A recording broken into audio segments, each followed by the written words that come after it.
Mi vecina me pidió cuidar a su hijo y ahora el niño me llama mamá cuando su papá está cerca. Hola, comunidad de Reddit México. Necesito desahogarme, contar esto en algún lugar porque siento que me está comiendo por dentro y ya no sé ni qué pensar. Vivo en Puebla, en un edificio pequeño, de esos de 3 pisos donde más o menos ubicas a los vecinos, aunque sea de vista. Soy diseñadora gráfica freelance, o como se diga freelance, así que paso mucho tiempo en casa, metida en mis proyectos, mi música lofi para concentrarme y mis libros. La verdad, soy bastante reservada, me cuesta un poco socializar de más, pero siempre intento ser amable. Hace unos meses se mudaron vecinos nuevos al piso de arriba. Una pareja joven, Patricia y Daniel, con el hijo de ella, Sebastián, un niño de unos 4 años. Al principio solo eran saludos cordiales en la escalera. Ella, Patricia, parecía intensa. Alta, delgada, siempre con gafas oscuras como de estrella de cine en incógnito, pelo teñido de un rojo que no pasaba desapercibido. Él, Daniel, más discreto, parecía ser el padrastro del niño. No les di mucha importancia, la verdad. Llevo más de un año soltera y mi vida social se limita a un par de amigas, mi perfil de Instagram profesional súper cuidado, cero personal, y mis reseñas en Goodreads, Goodreads. Mi emoción más grande era empezar una nueva novela de Elena Ferrante. Todo empezó un lunes por la mañana, hará cosa de 3 meses, tocaron a mi puerta. Era Patricia, con una sonrisa nerviosa y los ojos ocultos tras sus eternas gafas. Sebastián se escondía detrás de sus piernas. Me dijo, con esa voz un poco caótica que la caracterizaba, que le había salido una entrevista de trabajo súper importante, de último minuto, y que si por favor, por lo que más quisiera, le podía cuidar a Sebastián solo un par de horitas. Que Daniel llegaría por él. Mi primera reacción fue pánico interno. Cuidar niños no es lo mío. Me ponen nerviosa. Pero vi la cara de angustia de Patricia y al niño asomándose con esos ojazos curiosos y bueno, ya saben cómo es. Tengo este estúpido defecto, me cuesta horrores decir que no, siento que voy a decepcionar a la gente o que van a pensar mal de mí, además trabajo en casa, que me costaban un par de horitas. Accedí, Sebastián resultó ser un niño tranquilo, más bien tímido. Le puse unas caricaturas, le ofrecí galletas, trabajé con un ojo en la compu y otro en él. Las 2 horitas se convirtieron en 4. Daniel llegó, se disculpó 1000 veces, me dio las gracias con una sonrisa amable y se fueron. Sentí un alivio enorme, pero también una pequeña satisfacción. Había ayudado. Lo que no sabía es que ese era solo el principio. Unos días después, Patricia volvió a tocar. Otra emergencia, luego otra. A veces avisaba con un mensaje de WhatsApp 5 minutos antes, otras simplemente aparecía en mi puerta. Empecé a notar un patrón. Patricia parecía ausente. No físicamente al principio, pero sí como desconectada. Daniel salía temprano a trabajar y volvía tarde, y Sebastián pasaba cada vez más tiempo conmigo.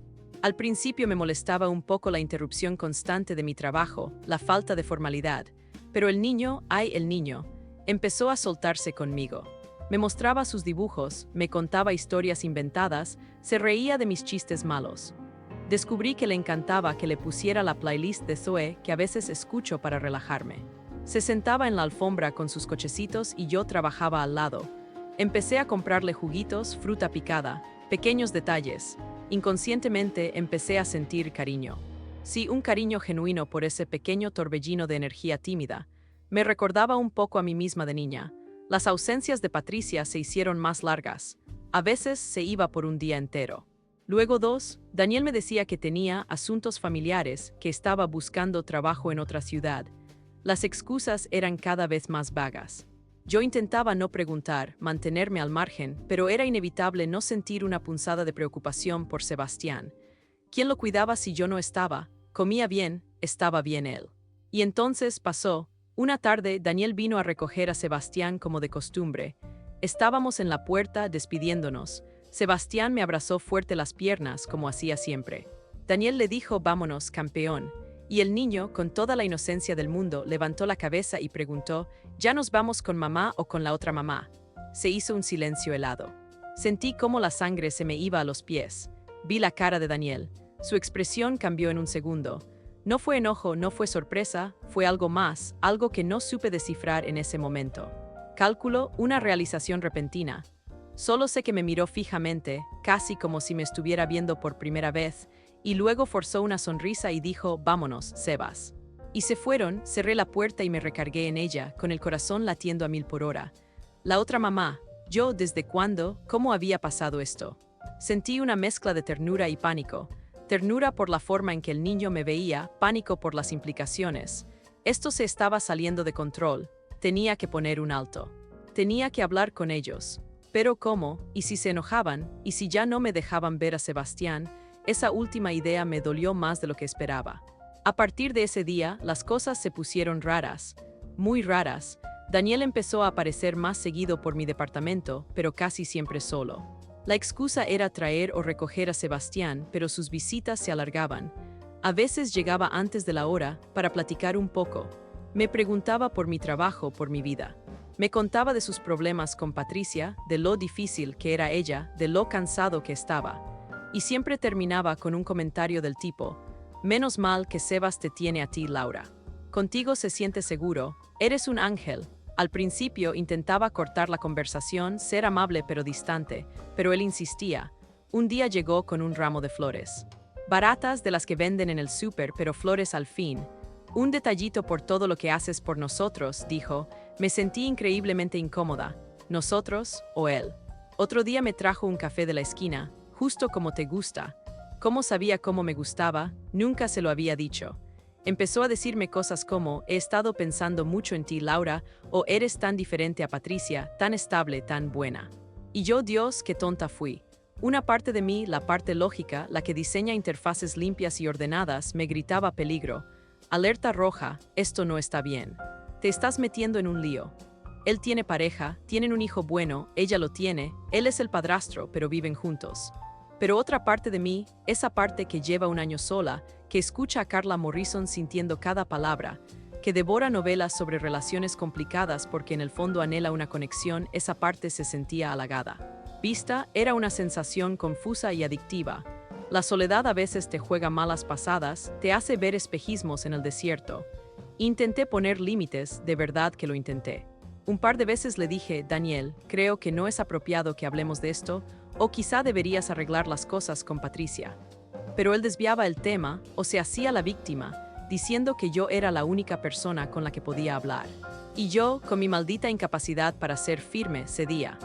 Me sentía culpable por rechazarlo, culpable por Sebastián, culpable por sentirme secretamente un poco bien con la atención. Y para colmo, Sebastián. El niño, ajeno a toda la atención adulta, empezó a llamarme mamá no solo cuando Daniel estaba cerca, sino a veces en público. Una vez estábamos en la tiendita de la esquina comprando un jugo y me dijo, mamá, ¿me compras unas papitas? Sentí que todos en la tienda me miraban. Me puse roja como un tomate y le dije suavemente, soy Laura, campeón, ¿recuerdas? Él me miró confundido. Daniel, que a veces nos acompañaba, solo sonreía de lado, como si le hiciera gracia. Nunca lo corrigió, nunca. Sentía que estaba caminando en un campo minado emocional. Por un lado, el cariño innegable por Sebastián. Por otro, la incomodidad creciente con Daniel y sus indirectas. Y la sombra de Patricia, ausente pero siempre presente. Me sentía atrapada, jugando con fuego sin saber muy bien cómo había llegado ahí ni cómo salir. Mi trabajo empezó a resentirse. Me costaba concentrarme. Pasaba horas pensando en la situación, analizando cada palabra de Daniel, cada mirada, sintiéndome cada vez más ansiosa y confundida. ¿Estaba yo fomentando esto de alguna manera? ¿Estaba cruzando una línea sin darme cuenta? ¿O simplemente me estaban usando? La bomba explotó un jueves por la tarde. Estaba intentando terminar un diseño urgente cuando escuché golpes violentos en mi puerta. No eran los toques habituales de Daniel o Patricia. Eran golpes furiosos. Abrí con cautela y me encontré a Patricia. Sin gafas oscuras esta vez. Tenía los ojos inyectados en sangre, el pelo revuelto. Parecía fuera de sí. Antes de que pudiera decir nada, empezó a gritar.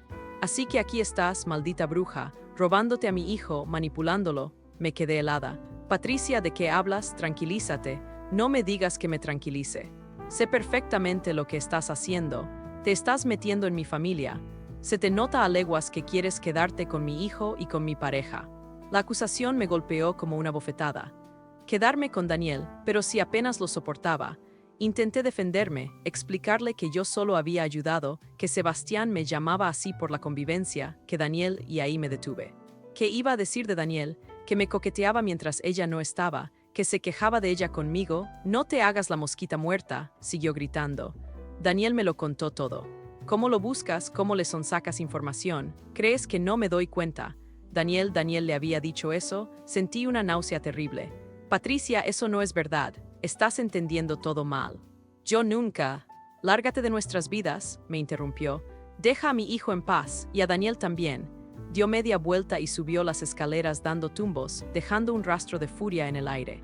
Cerré la puerta temblando. No sabía si estaba más asustada, enojada o herida. Daniel le había mentido así, para cubrirse él, para ponerme a mí como la mala.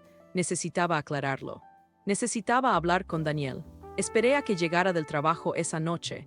Lo intercepté en el pasillo antes de que subiera. Le dije que Patricia había venido, que me había acusado de cosas horribles. Esperaba que me defendiera, que dijera que era un malentendido, que él aclararía las cosas con ella. Pero su reacción fue peor de lo que imaginaba. Se pasó una mano por el pelo, evitó mi mirada y dijo, con una calma exasperante: «Bueno, Laura, las cosas se dieron así, ¿no? Sebastián te quiere mucho. Y quizá Patricia no está tan equivocada. A lo mejor no fue tan mala idea que pasara todo esto». Me quedé sin aire. «No fue tan mala idea», repetí incrédula. «Que tu hijo me llame mamá, que tu pareja me acuse de querer robarte, que tú me uses para que Daniel, para tener una niñera gratis y alguien que te escuche tus penas».